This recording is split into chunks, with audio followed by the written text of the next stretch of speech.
الصلاۃ والسلام علیک یا نبی رحمہ وعلی آلک و اصحابک یا رسول الملاحہ۔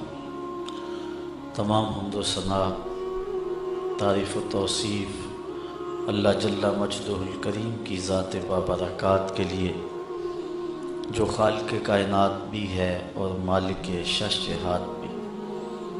اللہ جل وعلا کی حمد و ثنا کے بعد حضور نبی اکرم شفیع امم رسول محتشم نبی مکرم، اللہ کے پیارے، امت کے سہارے، رب کے محبوب، دانائے غیوب، مالک رقاب امم، فخر عرب و عجم، والی کون و مکان، سیاہ لا مکان، سید انس و جاں، سرور لالا رخاں، نیر تاباں، سر نشین مہوشاں، ماہ خوباں، شہنشاہ حسینہ، تتمہ دوراں، سر خیل زہرہ جمالاں، جلوہ صبح ازل، نور ذات لم یزل، باعث تکوین عالم، فخر آدم و بنی آدم، نیر بطحا، راستار ما اوہا،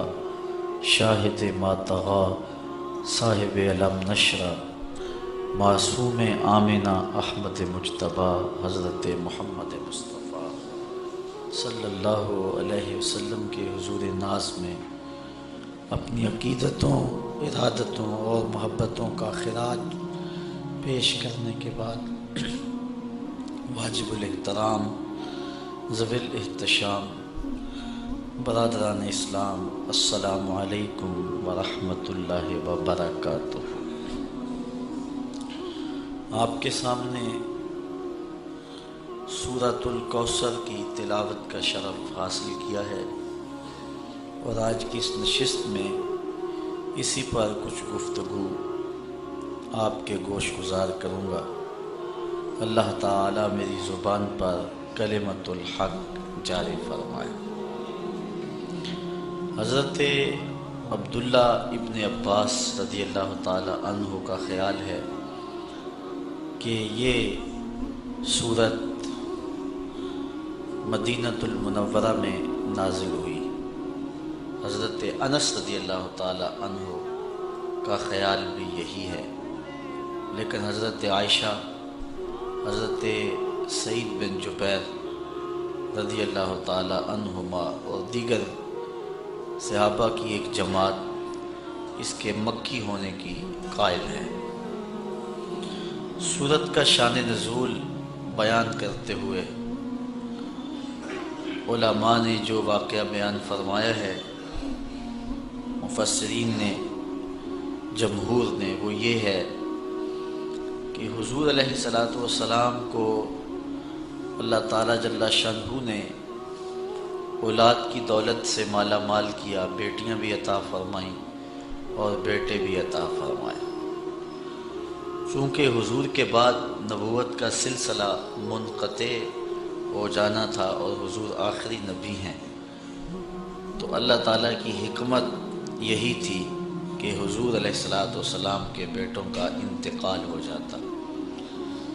تو حضرت قاسم حضور کے فرزند کا انتقال ہوا، اس کے بعد حضور کے بیٹے حضرت عبداللہ کا انتقال ہوا۔ حضرت طیب اور طاہر، یہ حضرت عبداللہ ہی کے لیے آپ کے القابات بولے جاتے ہیں۔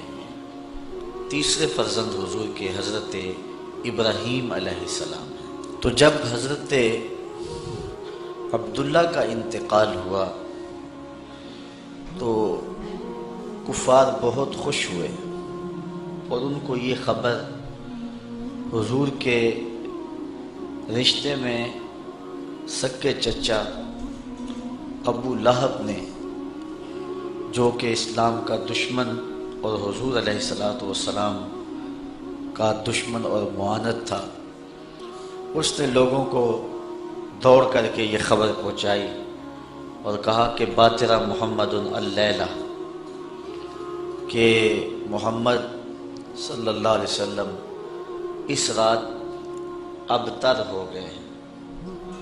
ابتر عربی میں اس شخص کو کہتے ہیں جس کی اولاد نرینہ باقی نہ رہے۔ تو کافر اس خبر پہ بہت زیادہ خوش ہوئے اور انہوں نے کہا کہ اب اگر یہ شخص اپنے سلسلے کو پھیلا بھی لیتا ہے تو یہ اس کی زندگی تک ہی ہوگا، بعد میں اس دین کا کوئی نام لینے والا نہیں رہے گا، اس لیے کہ جب اس کی اپنی اولاد نرینہ نہیں رہی تو پھر جانشینی اور اس پیغام کے ابلاغ کے لیے آگے کون بڑھے گا اور اس پیغام کو کون آگے پھیلائے گا۔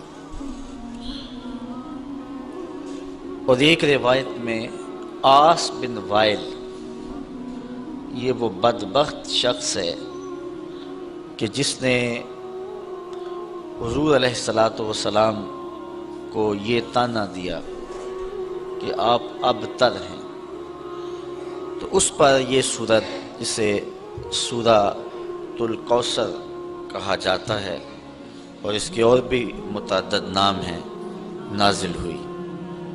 حضور علیہ السلام کا دل دکھا اور آقا کریم علیہ السلام کافروں کے ان طعنوں سے اور ان باتوں سے کافی پریشان ہوئے، چونکہ اولاد کا چلے جانا انسان کے لیے کافی تکلیف کا باعث ہوتا ہے، بالخصوص اولاد نرینہ کا انسان سے جدا ہو جانا۔ تو ایک دکھ حضور کے دل پر یہ تھا، دوسرا اس موقع پر اخلاقی حدوں کو پھلانگ کر کے انہوں نے طعنہ زنی کا آغاز کیا اور حضور علیہ السلام کو ذہنی اور قلبی تکلیف پہنچائی۔ تو آقا کریم علیہ السلام جب ازردہ خاطر ہوئے، دل اطہر زخم ہوا، پہلے ہی اس راستے میں بڑے دکھ سہے تھے، تکالیف، آلام اور مصائب حضور نے برداشت کی تھی، راہ دین میں انہیں بدنی، ذہنی اور قلبی تکلیفات برداشت کرنا پڑی تھی، کانٹے بچھائے گئے، گڑھے کھودے گئے، اجریاں ڈالی گئیں، گلے میں کپڑا ڈال کے تاؤ دیا گیا، اور مکے کے بازاروں میں حضور کے ساتھ جو سلوک ہوا، آپ تاریخ پڑھیں تو کلیجہ منہ کو آتا ہے کہ حضور نے کس قدر محنت اور کوشش اور تگ و تاز اور جد و جہد فرمائی اور راستے میں آنے والی ہر تکلیف کو برداشت کیا۔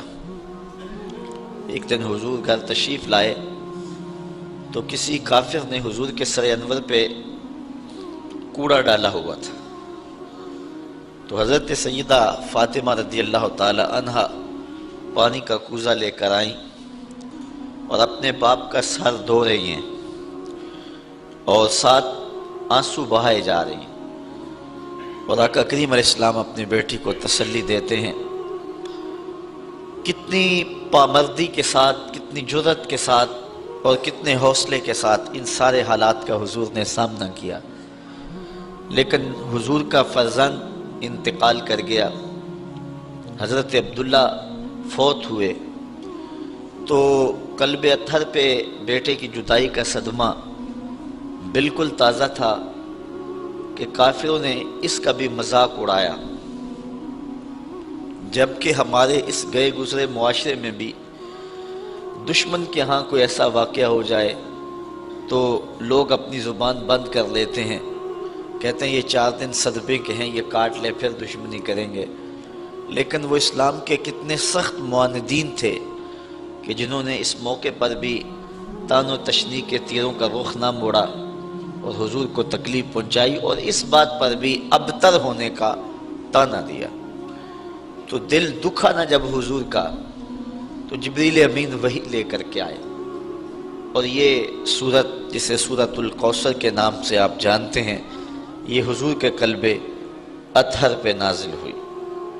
ارشاد ہوا انا آتیناک الکوثر، محبوب ہم نے آپ کو کوثر عطا کیا، اپنے محبوب کے قلب اطہر کو تسلی دی، ہم نے آپ کو کوثر عطا کیا۔ کوثر کے بہت سارے معنی ہیں، ان میں سے ایک معنی اولاد کثیر بھی ہے۔ یہ کہتے ہیں کہ آپ ابتر ہو گئے، اب آپ کا کوئی نام نہیں لے گا، لیکن محبوب میں خدا ہو کے وعدہ کرتا ہوں زمانے پہ نام باقی رہے گا تو میرے محمد کا ہی رہے گا۔ فصلی لربک وانحر، اپنے رب کے لیے آپ نماز پڑھیے اور قربانی کیجیے۔ ان شانئک ھو الابتر، بے شک آپ کا جو مبغض ہے، دشمن ہے، معاند ہے۔ عاص بن وائل کی اولاد تلاش کرنے نکل جائیں تو آپ کو عاص بن وائل کی اولاد نہیں ملے گی۔ گو حضور علیہ السلام کے بیٹے اولاد نرینہ حضور کی حیات ظاہریہ میں ہی انتقال کر گئے، لیکن حضور کی نسل حضور کی بیٹی کی طرف چلی۔ اب کائنات کا کوئی گوشہ ایسا نہیں جہاں میرے محمد کے بیٹے نہ پائے جا رہے ہوں، حضور کی اولاد کثرت کے ساتھ موجود نہ ہو۔ کربلا میں خاندان نبوت کو کاٹ کے رکھ دیا گیا اور صرف امام زین العابدین بچے، لیکن اس کے باوجود کائنات کے کسی گوشے میں چلے جائیں آپ کو سادات ملیں گے، حضور کی اولاد ملیں گے۔ یہ ہے حضور کی نسبی اولاد، اور جو حضور کی معنوی اولاد ہے وہ ساری امت ہے۔ اور حضور نے فرمایا انما انا لکم مثل الوالد، میں تمہارے لیے باپ کی جگہ پہ ہوں۔ تو پوری امت مسلمہ حضور علیہ السلام کی معنوی اولاد ہے۔ آقا کریم ان کے روحانی باپ ہیں اور وہ حضور کے روحانی بیٹے ہیں۔ تو کائنات کا کوئی بھی گوشہ ہو، کوئی پستی ہو، کوئی بلندی ہو، کوئی ملک ہو، کوئی دیس ہو، کوئی جزیرہ ہو، آپ جہاں بھی پہنچیں گے تمہیں حضور علیہ السلام کے کلمے کی صدا ضرور آئے گی۔ تو یہ ہے حضور علیہ السلام کے نام کی بقا اور حضور کے ذکر کا باقی رہنا جو میرے رب نے وعدہ کیا تھا۔ دشمن مٹ گیا رب کے وعدے کے مطابق، اور محبوب کا نام باقی رہا۔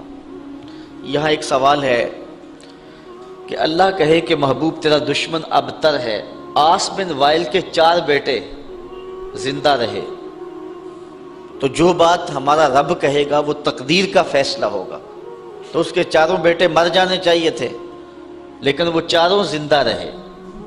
تو پھر یہاں اس آیت کا مفہوم کیا ہوگا؟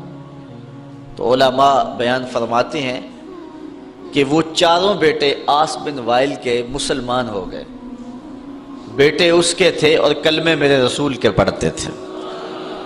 تو زمانے کو بتایا کہ ابتر کون ہے؟ تیرے بیٹے بھی جب میرا نام لے رہے ہیں، تیرے بیٹے بھی میرے قصیدے جب پڑھ رہے ہیں، تو بتا پھر ابتر کون ہوا؟ تیرا نام باقی نہیں ہے، اور مصطفیٰ کریم علیہ السلام کا نام آج بھی باقی ہے۔ اور اس دور میں بھی ابو جہل کا بیٹا اکرمہ اسلام کی دولت سے مالا مال ہوتا ہے اور اسی راہ میں اپنی جان قربان کرتا ہے۔ اس طرح باقی جتنے بھی بڑے بڑے کفار تھے ان کے سارے بیٹے، ساری اولادیں حضور علیہ السلام کی غلامی میں آ گئیں اور حضور علیہ السلام کے حلقہ ارادت میں شامل ہو گئی۔ فتح مکہ کے دن 10,000 صحابہ کے ساتھ حضور مکے میں داخل ہوئے، تو ان لوگوں نے حضور علیہ السلام کے سامنے پیش ہو کے معذرت کی، اپنے دروازے کھول دیے، حضور کا استقبال کیا، اور پھر پوری کائنات پر حضور علیہ السلام کی عظمت کا ڈنکا بجنے لگا، اور آقا کریم علیہ السلام کہ دین کا غلبہ اس انداز میں اور اس صورت میں ہوا کہ ایک شخص بھی مکے کے اندر اب کافر موجود نہیں ہے، اور حضور علیہ السلام کی زندگی اور حیات ظاہریہ کے اندر ہی تمام کا تمام مکہ جو ہے وہ اہل ایمان سے بھر گیا تھا۔ تو یہ حضور علیہ السلام کی عظمت ہے جس کا بیان ہے۔ اب تھوڑی سی گفتگو اس صورت پر آپ کے گوش گزار کرنا چاہوں گا۔ اللہ تعالیٰ جل شانہ نے ارشاد فرمایا انا آتیناک الکوثر، بے شک ہم نے آپ کو کوثر عطا کیا۔ یہاں اتینا کے لفظ نہیں ہیں، آتینا کے، یعنی اتینا اگر ہوتا تو اس کا معنی ہوتا ہم نے آپ کو کوثر دیا، اور جو چیز دی جائے وہ واپس بھی لے لی جاتی ہے، لازمی نہیں ہے کہ وہ واپس نہ لی جائے، واپس لینا چاہے دینے والا تو وہ لے بھی سکتا ہے۔ یہ ہے کسی چیز کا دینا، اور یہ عطینا نہیں آتینا ہے، تو اس کا معنی جو ہے عطا کرنا، یعنی یہاں یہ معنی نہیں ہے کہ ہم نے کوثر دیا، بلکہ کوثر دیا اس معنی میں ہے کہ ہم نے آپ کو کوثر دے دیا۔ تو جو چیز دی جائے وہ قابل واپسی بھی ہوتی ہے، اور جو دے دی جائے تو اس فرق کو آپ سمجھتے ہیں کہ پھر وہ واپس نہیں لی جاتی۔ تو اللہ تعالیٰ جل شانہ نے اپنے محبوب کو فرمایا کہ اے محبوب، ہم نے تمہیں کوثر دے دیا، ہم نے تمہیں خیر کثیر عطا کر دیا، دے دیا۔ تو اللہ تعالیٰ جل شانہ کی یہ عطا خاص ہے جو محبوب علیہ الصلوۃ والسلام کو عطا کی گئی۔ دوسرا لفظ ہے کوثر۔ کوثر ہر کثرت کو کہتے ہیں، الخیر الکثیر فی الدنیا والدین، دنیا اور دین کی ہر کثرت کو کوثر کہتے ہیں، وخیرات الآخرہ، اور آخرت کی ہر بھلائی کو کوثر کہتے ہیں، یعنی کوثر کے دامن میں وسعت بہت ساری ہے۔ ہم نے آپ کو کوثر دیا، یعنی بہت ساری کثرتیں عطا فرمائیں۔ اس پر علماء نے بہت کچھ لکھا ہے، اور اس کے کئی معنی اور کئی اس کے مطالب بیان فرمائے ہیں کہ کوثر سے مراد کیا ہے۔ مفسرین کی ایک جماعت یہ کہتی ہے کہ کوثر سے مراد ایک نہر ہے جو جنت میں بہتی ہے، وہ محبوب علیہ السلام کو عطا کی گئی۔ تو یہاں محبوب کو کہا کہ محبوب یہ دنیا کیا ہے، آپ کو تو جنت کی نہر عطا کر دی گئی ہے۔ جنت میں کل 4 نہریں ہیں، مائے معین، کوثر، سلسبیل اور تسنیم۔ تو یہ جو کوثر نہر ہے یہ خاص طور پہ اللہ تعالیٰ نے اپنے محبوب کو عطا فرما دی۔ حضرت انس رضی اللہ تعالیٰ عنہ سے روایت ہے، حضور نبی رحمت صلی اللہ علیہ وآلہ وسلم نے ارشاد فرمایا کہ جنت میں ایک نہر ہے جس کا نام کوثر ہے، اس کے جو کنارے ہیں وہ سونے اور چاندی کے ہیں، اور اس کے نیچے جو زمین ہے وہ موتیوں، ہیروں اور جواہرات کی ہے، اور اس کی مٹی کستوری کی ہے۔ اور حضور نے یہ بھی ارشاد فرمایا کہ اس کا جو پانی ہے وہ دودھ سے زیادہ سفید ہے، شہد سے زیادہ میٹھا ہے، اور برف سے زیادہ شفاف اور ٹھنڈا ہے، اور اس میں بختی اونٹوں کی گردنوں کے برابر گردنیں رکھنے والے جانور ہیں جو اس نہر کے اندر جو ہیں وہ تیرتے ہیں۔ ایک روایت میں ہے حضرت عمر رضی اللہ تعالی عنہ نے جب حضور سے اس کوثر کا تذکرہ سنا جس کے بارے میں حضور نے فرمایا کہ یہ خاص نہر اللہ نے مجھے عطا کی ہے، تو حضور نے فرمایا اس کا پانی شہد سے زیادہ میٹھا ہے، برف سے زیادہ ٹھنڈا ہے، اور دودھ سے زیادہ سفید ہے، اور اس کی تہ میں کستوری بچھی ہوئی ہے، اس کے سونے اور چاندی کے کنارے ہیں، اور اس میں بختی اونٹوں کی گردنوں کے برابر جانور ہیں۔ تو حضرت عمر رضی اللہ تعالیٰ عنہ نے عرض کی حضور پھر تو جب انہیں دیکھیں گے تو لطف ہی آ جائے گا۔ تو حضور علیہ السلام نے فرمایا اے عمر جب ان کو کھاؤ گے تو لطف اور زیادہ آئے گا۔ وہ خاص نہر ہے جو کوثر کی اللہ تعالیٰ نے اپنے محبوب کو عطا فرمائی ہے۔ ایک قول یہ ہے، اور دوسرا قول یہ ہے کہ اس سے مراد حوض کوثر ہے جو اللہ تعالیٰ نے اپنے محبوب علیہ السلام کو عطا فرمایا ہے، اور وہ میدان محشر میں ایک بہت بڑا حوض ہوگا جس سے حضور علیہ السلام کے غلام پانی پئیں گے، اور فرمایا کہ اس کے اوپر جو پیالے رکھے ہیں وہ ستاروں کی تعداد کے برابر ہیں۔ اور حضرت امام قرطبی نے الجامع لاحکام القرآن میں لکھا ہے کہ حوض کوثر کے چاروں کونوں پر چاروں صحابی تشریف فرما ہوں گے، اور جن کے سینے میں ان میں سے کسی ایک کے لیے بھی بغض ہوا اس کو کوثر کا جام نصیب نہیں ہوگا۔ جس کو کوثر کا جام نصیب ہو گیا 50,000 سال کا دن ہے، جس نے ایک جام بھی پی لیا اس کو پورا دن یعنی 50,000 سال پیاس ہی نہیں لگے گی۔ یہ حوض کوثر کے پانی کی صورت ہے جو اللہ تعالیٰ نے حضور کو عطا فرمایا ہوا ہے۔ ہم تو سحری کا کھانا کھائیں تو 10-11 بجے جب دھوپ چمکتی ہے تو جتنا ٹھنڈا اور جتنا میٹھا پانی بھی پیا ہوا ہو تو اس کے بعد گلا خشک ہونے لگتا ہے، لیکن یہ کوثر کے پانی کا خاص جو ہے وہ اثر ہوگا کہ جس نے ایک جام پی لیا 50,000 سال کا دن ہوگا، اس کو دوبارہ پیاس نہیں لگے گی، اس کی یہ تاثیر ہوگی۔ تو قول ثانی یہ ہے کہ کوثر سے مراد حوض کوثر ہے۔ ایک قول کہ وہ نہر ہے اور دوسرا ہے کہ حوض کوثر ہے۔ تیسرا قول جس کو مفسرین نے امام فخر الدین رازی نے بیان فرمایا، الکوثر اولادہ، وہ جو قول میں نے پہلے پیش کیا کہ کوثر سے مراد اولاد ہے، کہ انہوں نے اے محبوب آپ کو ابتر ہونے کا طعنہ دیا ہے، جتنی کثرت کے ساتھ تیری اولاد ہوگی محبوب کسی کی ہوگی ہی نہیں۔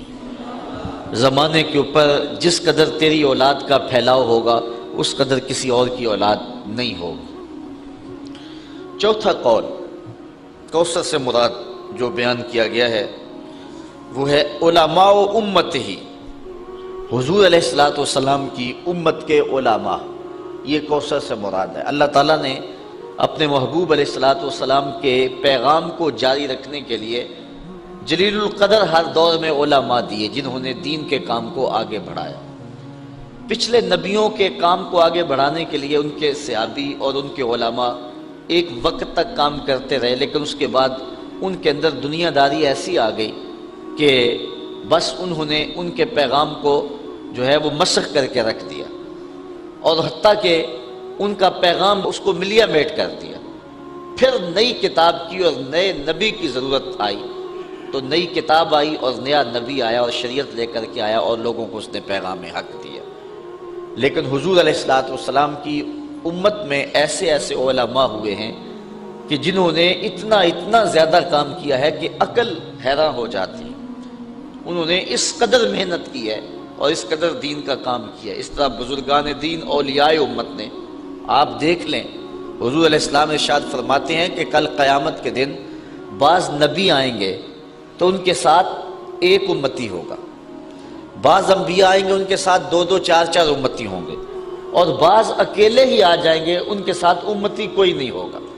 یعنی ان کو زندگی بھر ان کی بات کو لوگوں نے قبول ہی نہیں کیا۔ حضرت نوح علیہ السلام نے 950 سال تبلیغ کی ہے، لیکن جو امتیوں کی تعداد ہے وہ سینکڑوں میں نہیں ہے، درجنوں میں ہے۔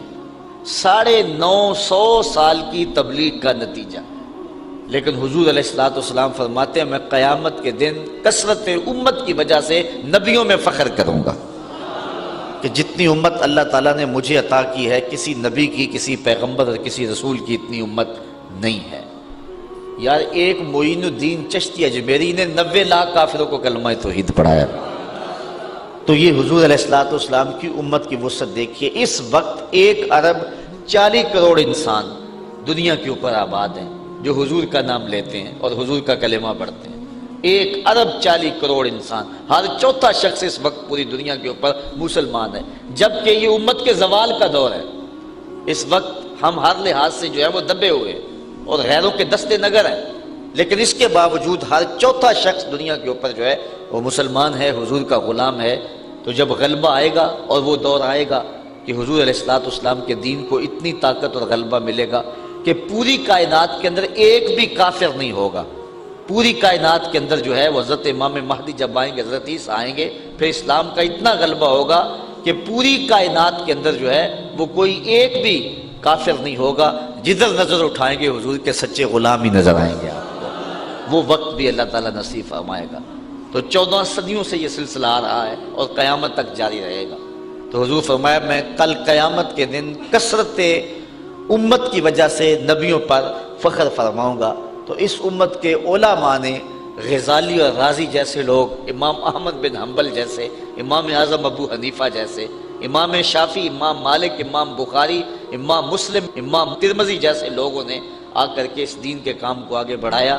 تو کوثر سے مراد جو ہے وہ علماء امت ہیں جو حضور علیہ السلام کو عطا کیے گئے، اور اتنے علماء کثرت کے ساتھ کسی اور نبی کو نہیں عطا کیے گئے۔ اس لیے علماء حضور کے دین کے کام کو آگے بڑھاتے ہیں۔ کافروں نے کہا تھا بیٹا فوت ہو گیا تو اب یہ کام رک جائے گا، اللہ تعالیٰ فرمایا محبوب ہم نے تمہیں کوثر دیا، یعنی ہم نے تیری امت کے لیے علماء کا انتخاب کیا، اور وہ علماء ایک ایک شخص اٹھے گا اور دین کے جھنڈے کو اٹھائے گا اور پوری دنیا کے اوپر دین کو غالب کر دے گا۔ تو یہ چوتھا قول ہے۔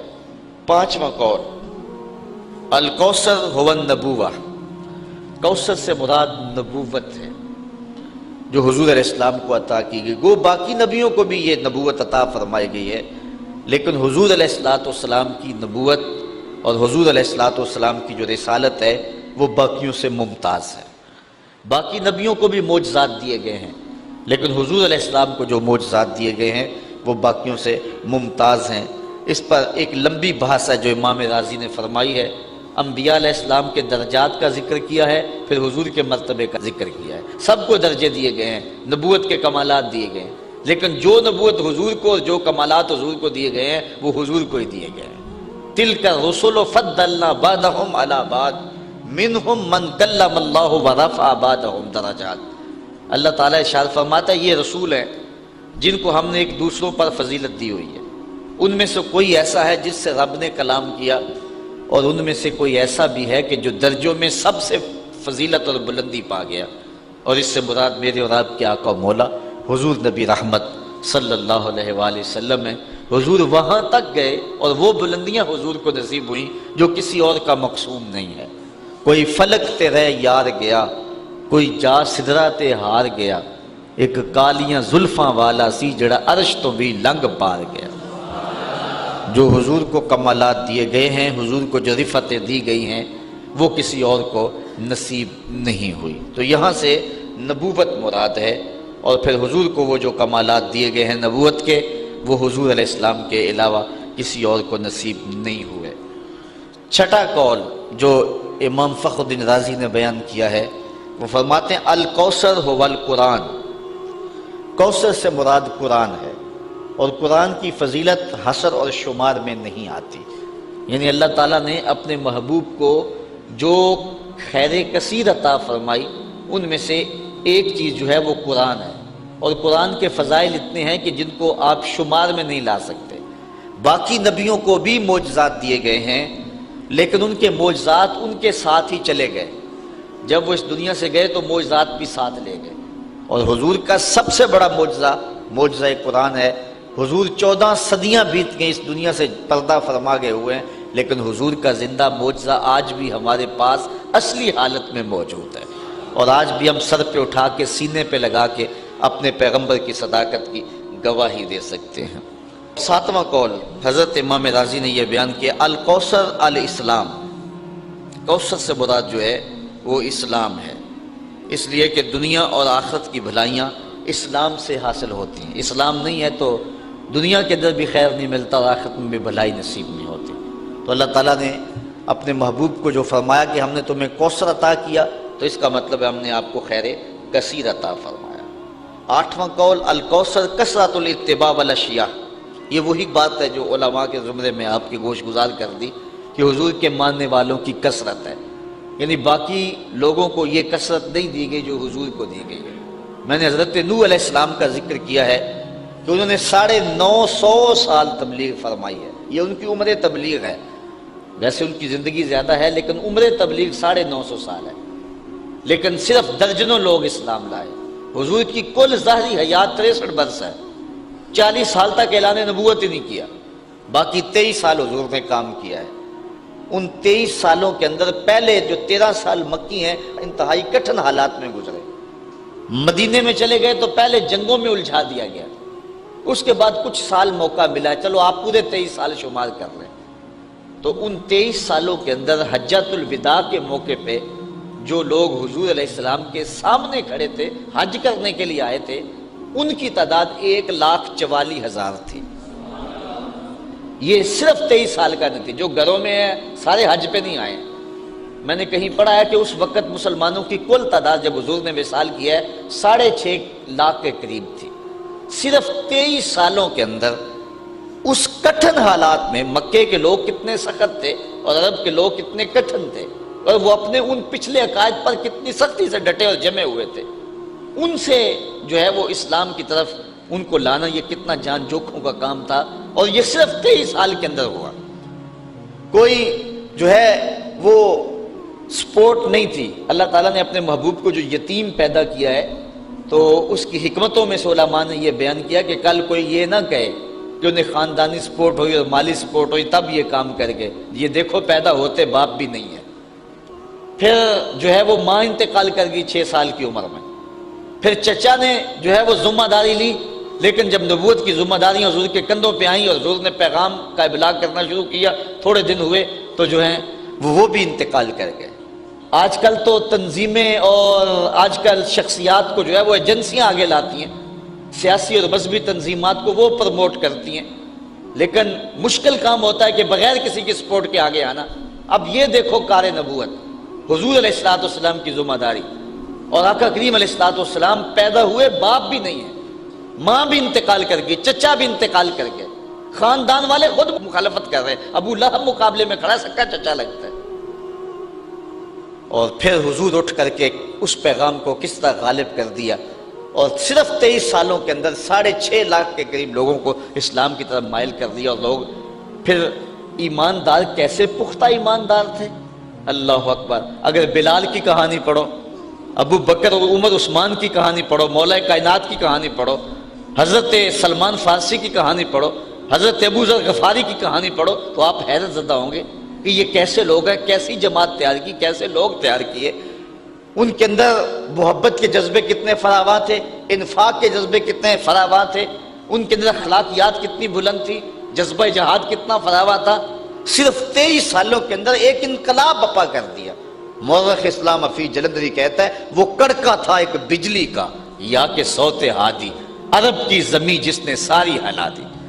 صرف 23 سالوں کے اندر وہ سال انقلاب بپا کیا کہ دنیا حیرت زدہ رہ گئی کہ یہ ہوا کیا.